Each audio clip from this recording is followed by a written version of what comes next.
Hello, good afternoon, everyone, and welcome to the virtual Agile Shift. Before we start, I want to inform you about a feature in this presentation that will help make this session a little more interactive. Please let me direct your attention to the question mark icon in the upper right of the presentation screen. If you click that icon, it will open the question and answer chat. From there, you'll be able to send me any questions that you have, and Carl will answer them, any that we have time for at the end of the session. Just as a reminder, you can enter your question at any time as they occur to you during the course of the session. So with that said, let me introduce today's presenter. Carl Allen is the solution architect at Chevron, and today he's going to share innovation to commercialization, seeing the potential for innovation in all people. Carl?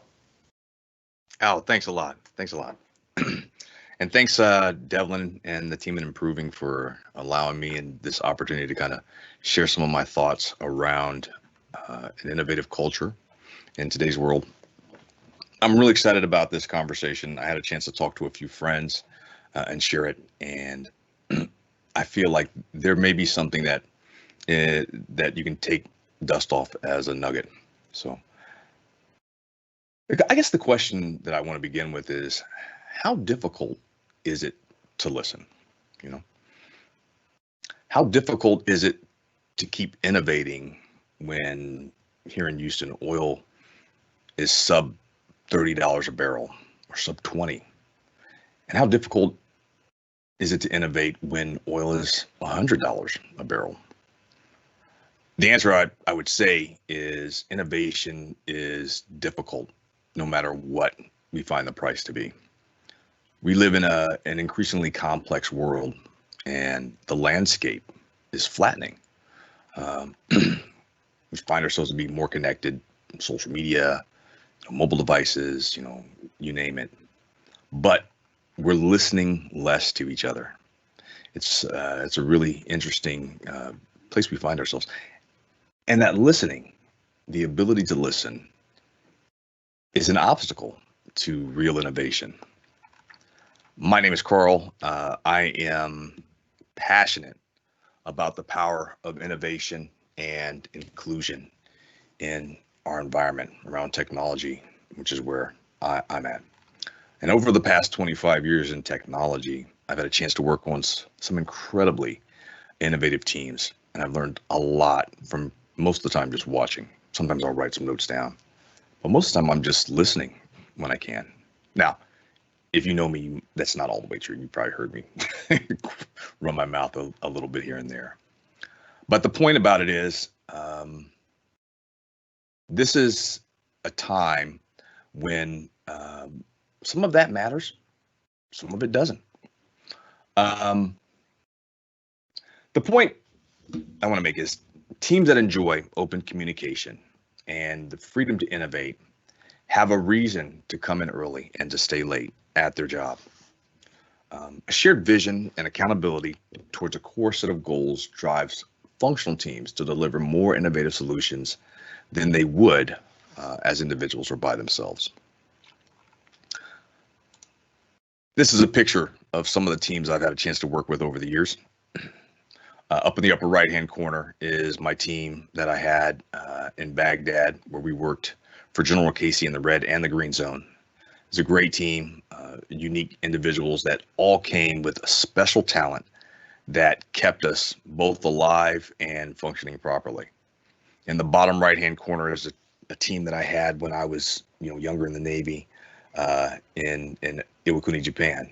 A bunch of great guys, everybody bright-eyed, and all of them had different ways that they thought that they could help make the world a better place. And we wrote and talked a lot together. In the middle is my team in Aviano, Italy. We were part of one of the first Vandettes that worked with some of the jammers, EA-6Bs. On the left is one of my teams in Seattle, Washington. A great group of men and women that constantly found ourselves innovating together. And up in the upper left-hand corner is the collaboration team that I work with at Google. Another amazing group of people that spent most of their time together. I've been really lucky to be around such innovative people over my career. What I'd like you to do is think to yourself right now of a moment in your career when you felt absolutely included. And just take a minute and think about that time when you felt like what you had to offer was amazing and useful. You knew that at that moment you were right where you were supposed to be. That's exactly the space and the answer that the team, the organization needed. There was nobody else that could have given an answer exactly like you did at that moment. Maybe you felt like that after it was acknowledged by leadership for your ability to kind of think outside of the box, right? Or maybe what you were able to do was to influence somebody new on a team, say, for instance, an intern or a new hire. And that was enough to motivate you to continue on and offer new ideas and new ways of looking at things. That's kind of what we're going to be talking about today. An example of that, when I was at Google, I worked with a team on a project called the next generation of video conferencing. There were 3 or 4 of us that were working on this, and I was functioning as a project manager. It was a great team. I couldn't wait to get to work every morning. I couldn't wait to kind of come in and share what I thought about overnight. You know, it was constant eureka moment, and everybody else seemed to be like that too. One day we had gone to go get some lunch over at one of the cafeterias, and this one had sushi on one side of the area, and then on the other side there was these Kobe beef burgers. And so it was myself and John Sheldon, Nick Shepard, and after we grabbed our lunch, we went into one of the empty conference rooms to talk. And we'd been kind of writing diagrams all day, and so we got up on one of the boards and we started writing some more stuff. And first we were talking about taking the cameras on top of the mapping cars and putting them in a conference room. Then we talked about, at the time, Microsoft was just rolling out the Surface computers. These were the tabletop ones, right? They looked like a Miss Pac-Man from like the Pizza Hut when you were a kid.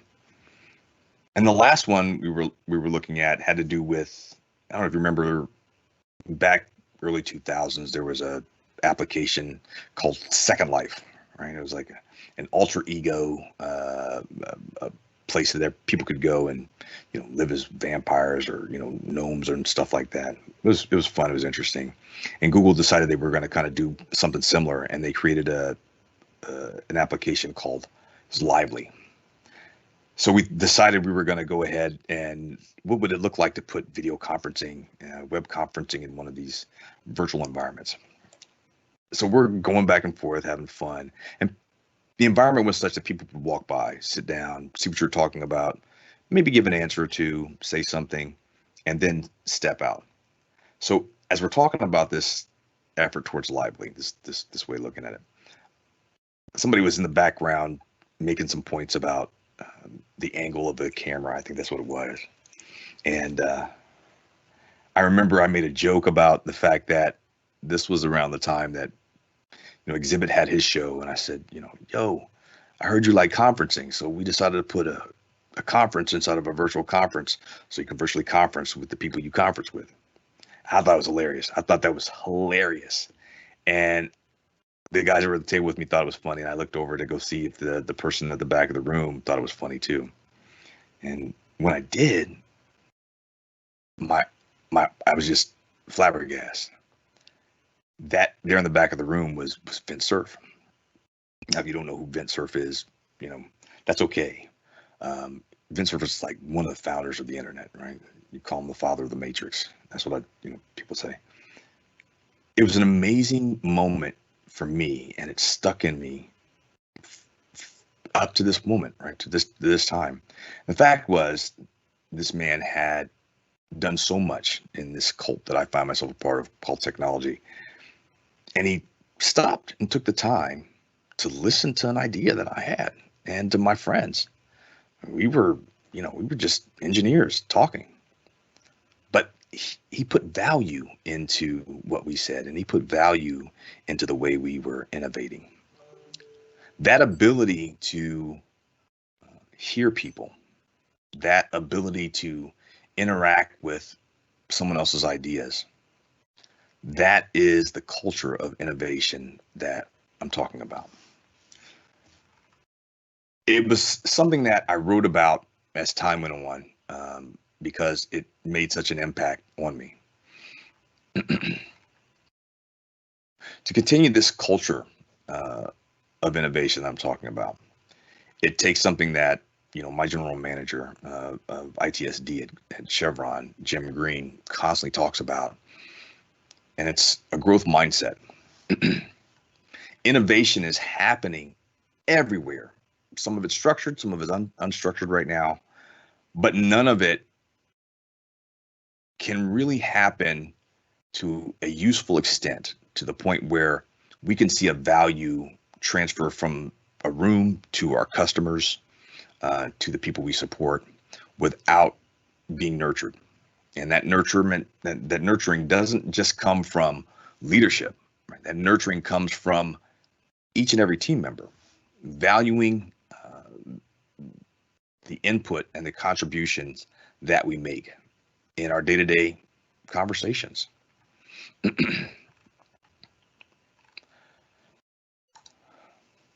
There's Ben Cerf. If you hadn't seen him before, that's what I was thinking when I saw him in the back of the room. It was the father of the Matrix. So the impact of innovation and of innovative culture. Some people make an assumption that innovation is akin to leisurely philosophical conversations, and they don't really have a place in times where we're really pressing hard to show value, when the risk is great. My opinion, and I want to share with you today, is that's exactly the time to be innovating. Right? That's exactly when we need to kind of reach for that innovative thinking from our team. Some people see it almost like Maslow's hierarchy. So you have to have certain things met, like, food and shelter, or security and control, before you can actually spend any time innovating.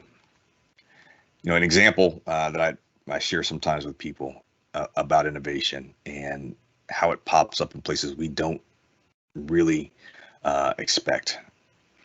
Imagine, if you will, in the 1960s, and two hippies are sitting on a beach someplace. Right? Sitting on this beach, it's kind of late at night, and one hippie says to the others, one day, after this paradigm shift, we're going to have the ability to talk to each other and speak to each other just with our thoughts. We're going to share our ideas without ever having to open our mouth. And somebody on the other side of the world is going to hear what we're thinking and be able to react to it, right? And we'll never have to do anything except think it. But other hippie looks at me and says, "Well, that's pretty trippy, man. That's pretty crazy. But you know what? I believe you're probably right." Now, if you fast forward 20 years, you can imagine that that same hippie, that same first guy, is in a laboratory someplace as he's trying to design a new solution around instant messaging, or a mobile device, or email, and realizes that exactly what he imagined those 20 years ago is now a reality. This is a real thing. It was crazy. It was way outside of the box, but they brought it down from the ether into reality. Now imagine if you had those same two, and they were in a space where the next day they could reach out to someone, or someone could shepherd those ideas and give them the tools to make something like that happen. My point is, I guess, those same revolutionary, innovative ideas are listening to this conversation right now, or maybe they're in an office next to you, or maybe there's somebody that you met today. Those same people with the same ideas exist right now, right? Right now, in almost any problem that you're facing, someone near you may have the solution to that problem. That to me is trippy. That's more trippy than, transmitting my thoughts through time and space. But when you imagine that everyone has a contribution and a perspective that they could share, and that contribution, that perspective may be the exact piece of the puzzle that you need at this moment. Another thing that I always think about when it comes to innovative culture, control. There's some people that when they think of an innovative culture or innovation period, they see it as a lengthy process of debate and argument, and possibly the loss of structured leadership and control. This is kind of a sticking point sometimes when you think about innovation, because it is something that people worry about. They do worry about that ability to kind of share the time with a group of people when they have to get to the point of producing something. I spent a lot of my time in my career thinking about this idea, and the fact is that, and like most of those teams I showed, that innovative thinking and the ability to let go of that control over maintaining a conversation in a direction that you think it should go happens everywhere. I've seen these leaders all over the place, not just at Google.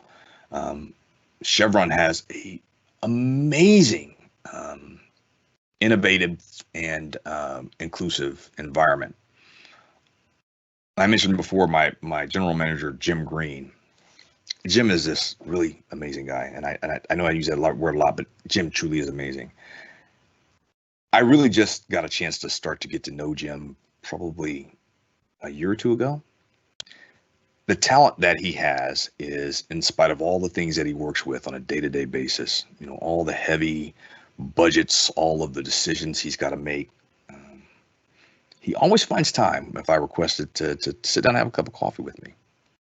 And when you have somebody that dreams a lot, really creative, and thinks a lot, and wants to share ideas, it's a really refreshing thing to have somebody sit down with you and not just listen to you, but start to innovate with you.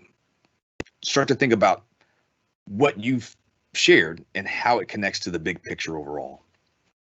That is that same feeling that I had with Vince Cerf in the back of the room. He always seems to make time to listen, and he always has a way of taking that one idea and connecting it up with the big picture. A couple of weeks ago, I had a conversation with two guys that are another set of creative guys at Chevron, Gary Nishida and David Slack. So Gary is been at Chevron for a long, long time, and he's always got ideas. He's always got a way to do things different, just to go around it a different way of solving a problem. And David is the global design lead for our core technology. And we sat down and talked a little bit about innovation and an innovative culture of inclusion. And David, at the end of the conversation, shared a video on YouTube. You may have heard of it. It's a gentleman named David Marquette. And David Marquette was a submarine captain on the Santa Fe. Most leadership classes, they talk a little bit about his style of leadership. And what's amazing about his style of leadership is he stopped giving orders. And instead, he started asking his crew, well, what do they think? His reasoning for doing that is that even though he was trained in submarine management, and he'd done it before in another submarine, he didn't know that submarine, right? So it was a different situation. And there was no way that he could learn everything he needed to in the time that it had to happen before the inspection that they were preparing for. And so instead, he turned to his crew, right? He turned to his crew and asked them, what should they do? Now that sounds a little bit crazy. I'm in the Navy, and I was trying to think to myself, when could that possibly happen? But he explains it in a way where two things made that possible for him to feel comfortable doing that. And the environment called for competency, which is the knowledge and skill that each one of those sailors had, and a clear communication of the intention. So he spent time communicating what the goal was. What was the aim or the objective of what they were trying to do? And then he trusted in the skill and the knowledge of his crew. The story is he turned that submarine around completely and set benchmarks for some of the things he was able to accomplish. If you haven't had a chance to ever watch his talk, I think he did a tech talk at Google. Look it up on YouTube. It's a really amazing conversation. That belief in his team provided a purpose for each individual and the skill and knowledge that they had, but also a purpose for that team. Yeah. Another assumption that we make when it comes to innovative culture and inclusion and innovative thinking is that it requires a certain amount of familiarity, right? Familiarity with the topic, the subject, an education about one thing or another, high degrees, master's degrees, PhDs, things like that, and seniority in the position. So without those things, sometimes the ability to innovate is limited from people that don't have those specific requirements. I'd like for you to challenge your preconceived notions around this specific point. Sometimes we have an archetype of what an innovator is. So, for example, you may see, a Ben Serve when it comes to innovation. But if you take the time and think about somebody in your team or someone in your organization that may be quiet, maybe they're creative, maybe they seem to, at the right time, solve the problem. Now you kind of change your perspective on what an innovator is, right? Now, the definition of who is an innovator in this situation has changed, but the definition of innovation has not. If you change your perspective and you start to put those values and capabilities on someone, they take them on. They take that on. Sometimes part of it is from you and the way you see them, but also as you treat people as valuable innovators, they can take that role as well.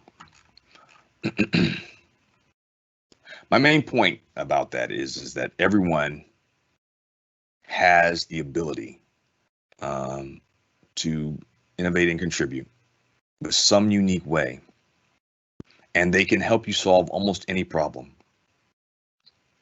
Now, let's imagine that we've all taken that step and we start to see everyone around us as an innovator. There's another step beyond that, and when it's not quite clear when you think about it at first, when you start to think about, as I'm talking right now, who may be an innovator around you, the first idea that you have is what you can imagine they could share and say, right? And when they should say it. would be the perfect time for them to innovate. Maybe it's in a meeting, a team meeting or something like that, or a video call.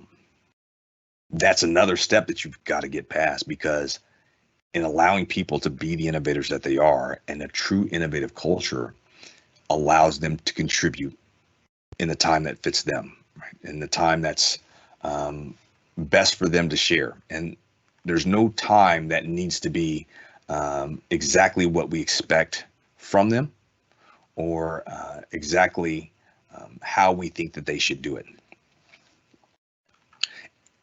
To do that requires that growth mindset that I mentioned in the very beginning of the conversation. And it requires somewhat a release of control of how innovation should work in an innovative culture. Allow your team members to be that unique voice and that unique perspective in the conversation. Empower them to do that. Be an active supporter and a supporter of that ability to have an inclusive environment.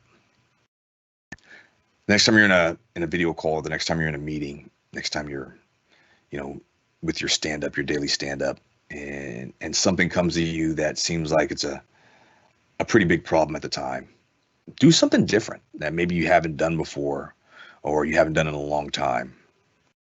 Reach out to the person that sits in the back of the room with their hands crossed, or always has their camera off, or smiles a lot, nods a lot, but doesn't really say a whole lot. Maybe they may send a message or two. They always get the job done, but they're just not an extroverted person. Reach out to that person, right? Ask them for their opinion. Expect that opinion back from them. One thing that may happen is you may hear them say something that you'd already thought of. The next step for that is to ask them, well, why? Ask them why they think that. And if they come back with another answer that you already expected to hear, ask them why again. Take that as far as you need to take it until that person has completely shared their ideas for that discussion. Sometimes there's not always time to innovate in every meeting that we're in, but there's always 10 minutes outside of that meeting. Sometimes it's on the front end of it, sometimes it's on the back end of it, sometimes it's at the end of the day. There's always 10 minutes to get that input. It's a really small thing when you think about it, right? When you think about that 10 minutes, when you think about asking that one person in the meeting for their thoughts, how would they solve a problem? But it does two very big things, right? One, you're communicating to that person that their perspective and their opinion has value to the team. And the second thing is you're encouraging them to think clearly, to really define an answer or their reasoning for what their stance is. Doing both of those increases both the value of the team, the value of the individual, and increases that individual's competency, therefore increasing the competency and value of the entire team. When you increase that, when you allow people to share their perspective and you truly listen, acknowledging their contribution, people start to take ownership. They start to take ownership. Starts off something small, like a task. But as they start to take ownership of the task, they start to participate in the team in a brand new way. And when they participate in the team in a brand new way, now that team will start to feel some even more cohesion than it may have to begin with. 4 o'clock. That is the exact thing that makes people want to come in early and makes people want to stay late. Like I mentioned, for me, that's exactly what I felt. It made me realize that these people think that what I have to say has value. So I'm going to perform in that way. I'm going to bring up my level of participation to something that I can share and the team can use. It happens so quickly, but once it happens, it grows on itself. That inclusion gives them a stake in the outcome of the work that you're doing together as a team. And when I say that, remember the original point. That required no specific pointing out of an education. It required no familiarity necessarily. And it really doesn't require seniority, because that perspective that an intern or a new hire may give is one where their eyes aren't clouded by the politics of an office or the allegiances to specific people. That stepping lightly that we sometimes do after being in a role for a while. That makes their opinion worth listening to. One last thought that I want to share in this before I kind of open it up to questions is that when I lived in the Bay Area, every Friday I had this ritual that I did. So we did, 980s, 410s, where we had Fridays off. It was great. I loved it. Really loved having that opportunity. I would get up in the morning and I would put my journal in my bag. I put my laptop in my bag and a book, and my pipe. At the time I had a pipe. And I would just step out the front door. And I remember the first time this really hit me. Prince had a song. It's called "One of Us," right? And not for the religious connotations, but what it meant was, if you look at every person as if they have the answers of the universe, you never know what you might find. So I actually tried to do that.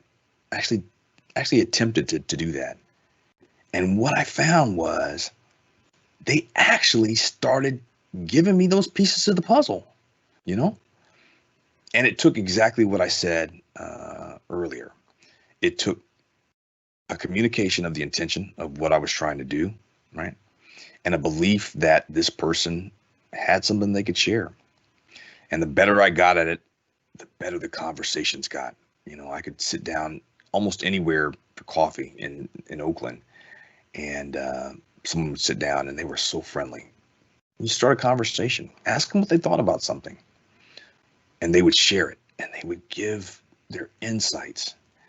It was a great thing, and I tried to share that once I got here to Houston. So we started up a podcast, webcast for internally at Chevron, and we called it the Collaboration Tech Talks. And over the past year and a half, it's myself, Stephen Trankler, Tracy Beam, and Robert Perez. We started bringing in people from all over the place. First, it started out with collaborations, but then we started reaching out further. So we had people that were around AI. We had people that were around edge computing and data processing. We had people that were all around project management. One of our best guests, we had a gentleman on there, Natty Gurr, and he spoke at Agile Shift last year, and he made me think of a lot of things that I had never thought of before in his conversation around psychological safety in a team. It was a great conversation. We've had so many of them. Devlin Lyles actually was one of the first guests that we had. And to this day, those talks are used in different ways, because the way we approach it is not so much to hear what somebody may have on their website for sale, but their unique perspective of what a problem is, right? How they imagine they might solve that problem and share that solution with other people, and then what they've done to do that. It starts out to people aren't really used to it, because we always talk about it as a coffee shop talk. But once people get into the mode and they realize that it's not necessarily always the solution, but the person speaking that we're trying to talk to, you would not believe how amazing those conversations get. I mean, they're absolutely amazing. Every person that you meet, once again, has the potential to solve a problem that you're facing. Every person not only has that potential, but they deserve the right to be included in the conversation, to stretch their wings, to see what they're capable of. When you do that, whether you're a team member, a leader, when you provide that stage for somebody to express themselves, acknowledge what they said, and let them participate in a way that they may not have in the past, you're building on something. You're building on that team. You're building and investing in that individual. That's good, not just for the individual. That's good, not just for the team. That's good overall for your organization. And that ability to listen, that ability to perceive and see the potential for everyone to be an innovator will help make this community stronger as time goes on. So when we end this call, I'd like for you to think about, as you go to your next meeting or tomorrow morning when you're in your next stand up, who do you know that is one of those hippies, that I mentioned in an earlier story? Or maybe you're the hippie, right? Or maybe, just maybe, it's that quiet person in the back of the room or with the camera off in the video call. Because everybody has the potential to be that innovator. That's it. Thank you. Awesome. Thank you very much. Carl, we did get some questions. Sure. So we have, what are some tips to create a more inclusive culture in a company that's not very inclusive? Yeah, that's a really important one, right? And here's what I say about that. Start with you being inclusive. Talk to that person that I mentioned that's off to the side. Let them know one of the most important things that you can tell somebody is that were they not there, your team wouldn't be the same. Your company wouldn't be the same. They have something unique that they're there for. Most of us were brought into our roles for a reason, for something unique about us. Make sure people know that you see that. Make sure that they understand that they have value, because sometimes just saying it, just saying it to somebody is enough to motivate them for one more day to put their heart and soul into what it is they're working on, whether it's with you or for the organization or the team, that you're on together. Acknowledging somebody's capability to innovate without ridicule is an amazing tool that is contagious. Once it starts, that person sees the value of it for them, just like I'm talking about for me. It's years after that happened. They may go off to do the exact same thing. And that is a powerful thing when you think about how that can grow exponentially in any organization. Awesome. Thank you. Do you have a reading list that you recommend? Any books that you would like to advocate for? you know, my books that I read, I have a library that I've picked up from friends over the years. You know, oh man, I have so many that I want to just shout out. There's a book called Blink that I really liked a lot. That I would recommend if you haven't. I don't know exactly I can't see the author's name from right here. That is a great book to begin with. Besides that, I spend a lot of time myself. My morning routine starts like this. You know, I get up, have a cup of coffee, and then I go to Feedly on my phone or on my iPad. And I found, and most of you probably do it already, but there's a site out there called Product Hunt. And every day Product Hunt has somewhere between 15 and maybe 30 new applications, new web pages, people that have put together innovative ideas on solving a problem. Now, the reason I like it so much, it's not just for developers. It's not just for project managers. There are all kinds of ideas that pop up on there. Things that, I mean, when you look at it, you're like, I have that exact problem. This is amazing. I'm amazed by it. And on Product Hunt, I've had an opportunity to kind of talk to some of our guests that we met. There's some tools that out there. It's amazing. There are just so many different perspectives to everyday problems. And then when you read the comments, that's a reward in itself, because you get to see where people are just like me. Specifically, if I see an application that works in the situation that I'm working on, all the people that are in the comment section that are saying and thinking something similar to what I'm saying and thinking. So it's a great. That's been my biggest thing over the time working from home, COVID-19. If you haven't had a chance to, another really interesting, I'm going to say a couple people that are really worth checking out. Scott Henselman of Microsoft. I had a chance to have him on our Collaboration Tech Talks. Kashif Khan is another genius that I work with at Chevron. He's quiet, but man, the guy's a powerhouse. And Kashif reached out to Scott Henselman, and he joined us. And he's another person that talks about inclusion. And his conversation was around the fact that working from home is part of what flattens, out the world, and that there's so much talent out there that the ability to work from home allows an organization to tap into talent that they normally may not have had the ability to reach. That was a great conversation, and he's got a couple of podcasts that are really, really worth listening to. We had another.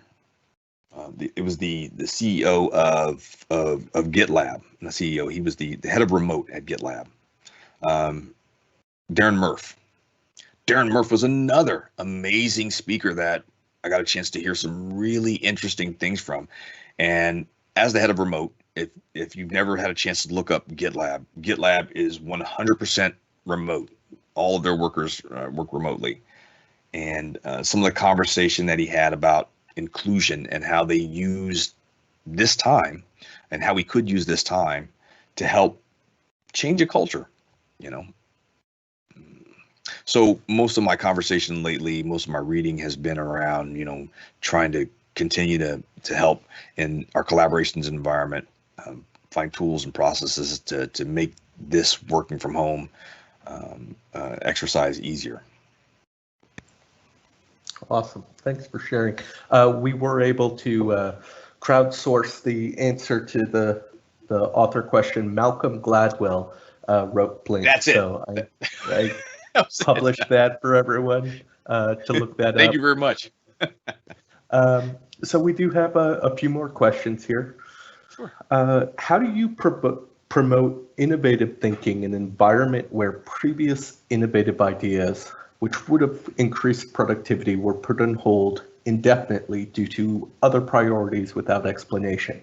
And people have the mindset, what's the point? because the project will not be approved or worked on? That is interesting, right? Here's what I'd say. That is not something that it was a one-time thing. Innovators are innovators, right? If you innovated on that thing, or your team innovated on something, it's not a one-time thing. Change your perspective. Maybe to keep that power of innovation going, either in yourself or with your team, put it to something else. So, for example, like I said, we use the collaboration tech talks, and that was a way at the time for us to. It started out to writing white papers, and we thought to ourselves, we should be sharing this. That's a way to kind of pivot away from what is not possible to what is possible, right?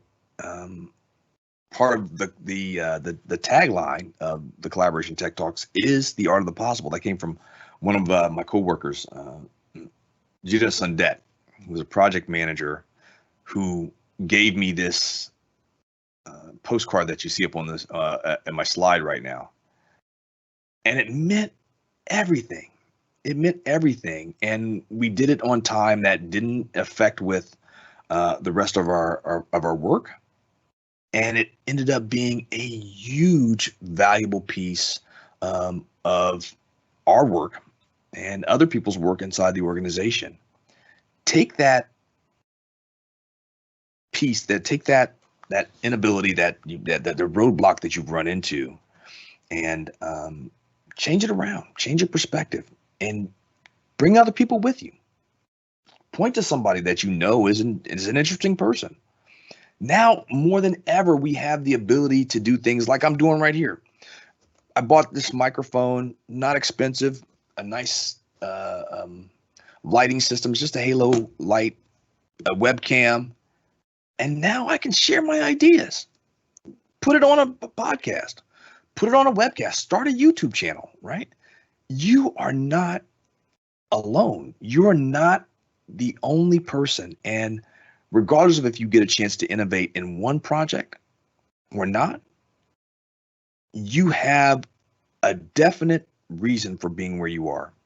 It doesn't matter if not everybody sees it. The fact is the fact. And stay true to it. And keep on pushing with whatever idea you have. It doesn't matter. Put them down one by one by one. Eventually, like Jim says, there's two kinds of people. There's the people that are always out. They get some new ideas and they share it with their coworker. They share it with somebody outside of their organization. They're sharing it. They're bouncing ideas off of each other. And then there's other people that sit back and wait for things to be brought to them. I would say, regardless of what happened in the past, continue to try and be that first type of person. Awesome. Thank you, Carl. How would you revive innovation and collaboration in a company that's grown, had leadership changes, and just isn't the same according to the longtime team members? That's an interesting one. So Bill Braun, who is our CIO, and this happened at Google as well, 20% projects, right? Start to campaign for 20% projects. And I know that's hard, because we have, once again, the idea is when we've got things to do that are right now, there's not a whole lot of time for innovation. But it's becoming more of a thing in more places. 20% projects. Grab a group of people, like we're talking about now. Draw out a value statement on how something that you're interested in could be valuable to the organization or the company, and then submit it. Share it with low people. Share it with high people. You'll find that people within your organization are going to be interested too, right? Even if it's, maybe it's not 20%. Maybe you have some way of solving a problem. You write it down, grab another person, have lunch, put it by them, ask them how they might solve that problem. Then bring another person into it. keep building on that. Chances are the end solution that you share may not look exactly like the one that you started out with, but the value that you gain from that innovative conversation, that small innovative culture in the universe that you put together by talking to coworkers and people that maybe you didn't know you had anything in common with, that grows. And before you know it, people are taking notice, and they'll ask you, okay, we noticed that you did this over here, or you did this video on our corporate internal social media. We were having a conversation about that over in this team. You know, what would you think? You know, in this agile environment, we're doing a lot of, cross-functional problem solving. You never know what team you might get pulled onto, and you're not stepping on toes. You're just sharing ideas and ways that you think may help. And it doesn't matter. Some people are going to be offended because they think it's their space.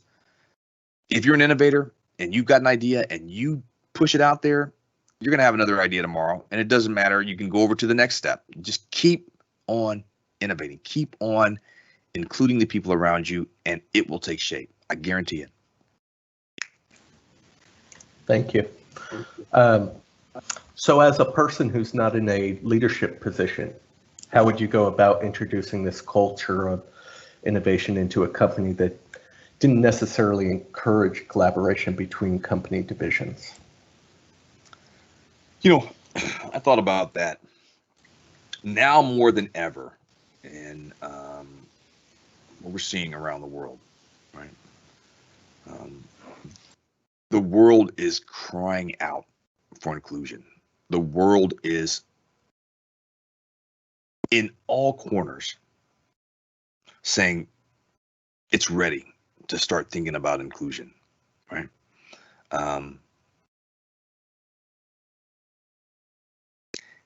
If you're not seeing inclusion, start it yourself, right? Start it yourself. Start practicing it all the time. Take a walk.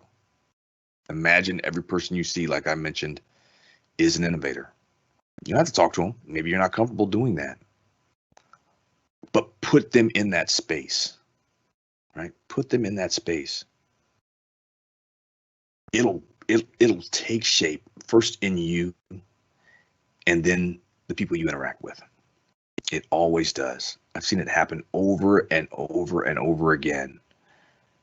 Like I said, this is a contagious thing, and in a good contagion, So this does kind of tie into our next question, which is more of a statement than a question, but innovating alone, is it scary? Yes. Yeah, because really innovating alone by yourself is a vulnerability. You're vulnerable, right? Because what you're doing is you're creating something, and a lot of people don't realize it. I don't think that they do. But engineers, developers are artists. We're artists. That's what we do. And I've heard people say that people develop and design because we're lazy. We're trying to get things done faster and more efficiently. But no, it's art, what we do.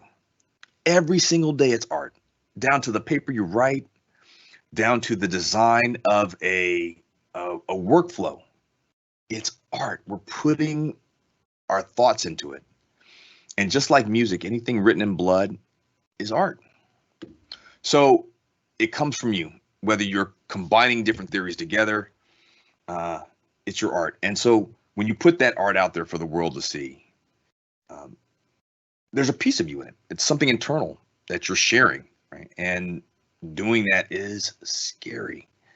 And when people laugh at it, when people downplay it, when people ignore it, it hurts. It's hard. I'm a man. I'm a dad. I can say that, it's hard. I still tell it to my kids, it's difficult when people don't acknowledge the energy that you're putting into something that you're sharing with them, right? Because you could do it anywhere. You could, put your energy into something else. Maybe it's your lawn, maybe it's your barbecue. It could be anything. It could be your car. But when you share it with a team, it's scary. But here's the trick to that. It's scary the first time because it's not acknowledged. As you keep sharing ideas, as you keep getting up every day, putting a tie on, shining your shoes, sharing ideas, you become a constant, right? You become a constant innovator. And when you share it with people and do exactly what you hope somebody else would do for you with somebody else, now you've got your little clique that you're putting together of innovators in a good way, right? And it grows. And that's all I can say is that it's scary. It can be painful when people don't acknowledge your value, but you've got value. You have a definite value, and share that and give it to somebody else. And it's like magic. That's all I can say. It's magic. Awesome. Thank you. So I have one final question for you. Sure. You've promoted inclusiveness as a way to promote innovation.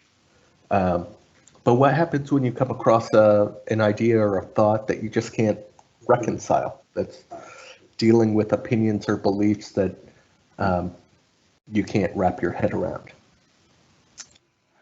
That is something that takes practice, right? I would say that, there's plenty of, we've all worked with somebody that seems to have more opinion than ear, they got a lot of opinion about everything.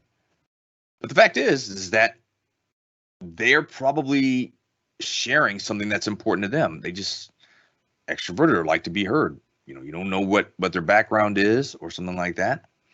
In those situations when somebody is kind of overly sharing, or really opinionated, what I found works best is after the first or second time that I see it, sitting off to the side with them, call them up on the phone and ask them their opinion, right?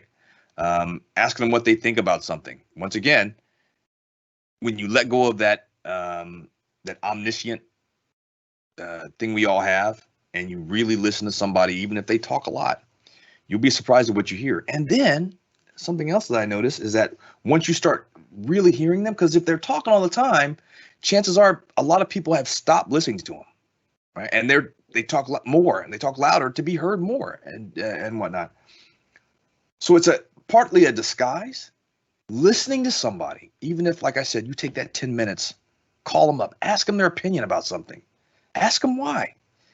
Make the investment and listen all the way through without trying to make it, just something that you're going through the motions. Really listen to them. Write it down. Take notes. It's a conversation. It's okay. It's paper. Do it on your iPad. You can erase it after you're done. But what I'm saying is listen completely. And then the next time you're in a meeting, you find yourself in a meeting with that same person, say something like, I talked to so-and-so about this the other day, and they had a really good opinion or thought for the team to hear. And this is what it was. They laid it out like this. Now, I know we probably don't have time to go through all of how they would explain it, because they're really adept at this information. So I'm just going to kind of paraphrase it, and then we're going to move on. Now you've accomplished two things again, right? One, you've acknowledged that person for their skill, for what they can contribute. And at the same time, you save the team from going down a rabbit hole. But they hear what that person said, and they may find themselves like, wow, I didn't even get that. I didn't even understand that. And that's what he was saying all this time. I didn't even hear what that person had to say, right? That's how I would handle it. And that usually seems to work in a conversation that can go down rabbit holes easily. But their opinion, just like the introvert, is still important. And that inclusive environment that you build is for everyone, not just the people that it's easy to include. Carl, thank you again for sharing, and answering our questions. And thank you all for attending today's session. We would love your feedback, and you can complete a survey for this session by logging into sketch.com, locating the session, and then clicking the feedback survey button. If you go back there tomorrow, the recording will be available for the video stream button. We hope you all enjoy the rest of the Agile Shift and have a great rest of your day. Thanks, Agile Shift participants, and thanks Improving for letting me have this stage to kind of share my thoughts. I really enjoyed it. Thank you very much, everyone. Thank you for joining.